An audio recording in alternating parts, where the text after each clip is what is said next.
নমস্কার, মায়ের রান্নাঘর থেকে সবাইকে স্বাগতম। আজকে আমি মূলোর পরোটা বানাবো। সেই জন্য মূলো নিয়েছি আমি 500 গ্রাম। মূলোগুলো ভালো করে ভিজিয়ে রেখেছিলাম, মাটিগুলো পরিষ্কার হয়ে গেছে, ধুয়ে আর শুকনো করে নিয়েছি। এবার ভালো করে খোলাটা ছাড়িয়ে গ্রেট করে নেব। মূলোগুলো সব ছাড়ানো হয়ে গেছে, এবার গ্রেট করে নেবো। সেই জন্য মাথাটা প্রথম কেটে নিচ্ছি। মূলোটা গ্রেট করা হয়ে গেছে, এখানে একটা সুতির কাপড় নিলাম আর ধনে পাতা নিলাম।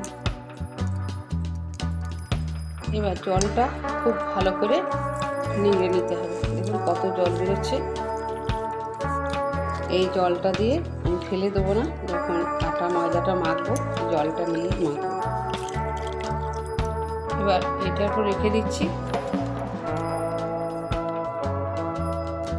থালায় রাখলে জলটা ভালো সোক করবে না, আর এখানে রাখলে একটু যদি জল থাকে তাহলে শুকনো হয়ে যাবে। 3 বার আটা নিচ্ছি আর একটু 2 বাটি ময়দা দিচ্ছি।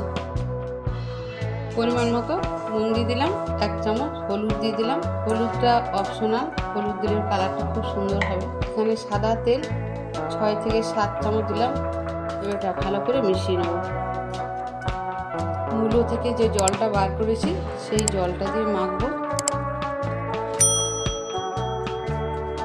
খুব ভালো করে ঠেসে ঠেসে এবার মাখতে হবে, তবে পরোটাগুলো ভালো ফুলবে। এবার আধ ঘন্টা আমি ঢাকা দিয়ে রেখে দেবো। এবার স্টাফিংটা তৈরি করে নিই।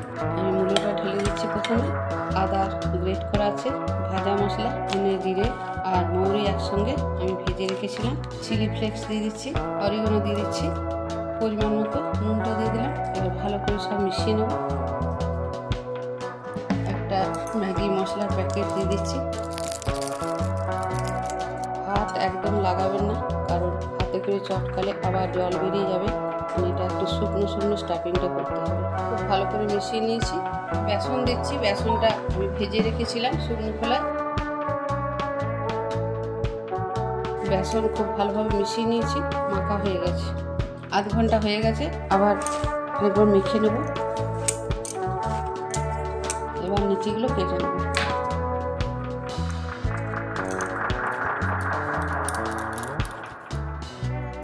ঠিক এরকম সাইজের করব। ময়দা নিচ্ছি, এই হাতে করে একটা বাটির শেপ নিয়ে নিতে হবে।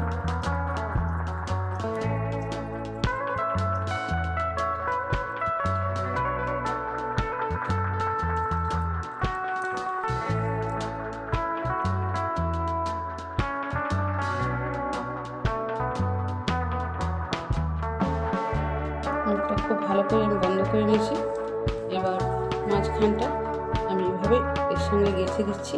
এবার আটা দিয়ে এটা ভালো করে একটু লক্ষ্য রাখবেন, তাহলে পুরো পুরটা ছড়িয়ে যাবে। হাতে করে এভাবে একটু প্রেস করে নিতে হবে, তাহলে পুরটা পুরো পরোটাটাতে ছড়িয়ে যাবে।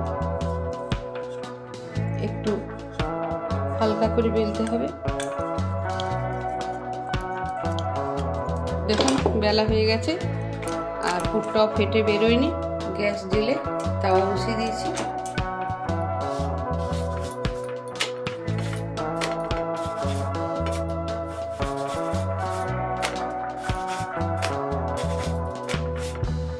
এর উপরে সাদা তেল দিয়ে দিচ্ছি।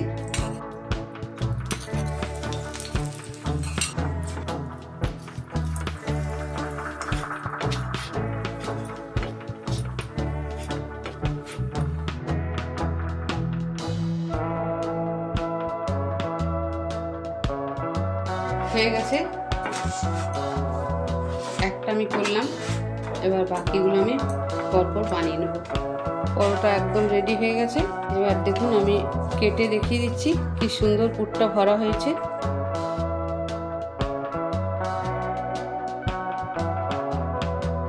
বুঝতেই পারছেন পুরটা কত সুন্দর ভরা হয়েছে। একদম গরম গরম চানা পনির। আমি এই রেসিপিটা দেওয়া আছে ভিডিওতে, তো আজকে আমি এই রেসিপিটা দেখাইনি। মূলোর পরোটা কেমন লাগলো ছোট্ট করে একটা কমেন্ট করবেন, এটা আমার অনুরোধ। ভিডিওটা লাইক, শেয়ার, সাবস্ক্রাইব করার অনুরোধ রইল। সবাই ভালো থাকুন, সুস্থ থাকুন। ধন্যবাদ।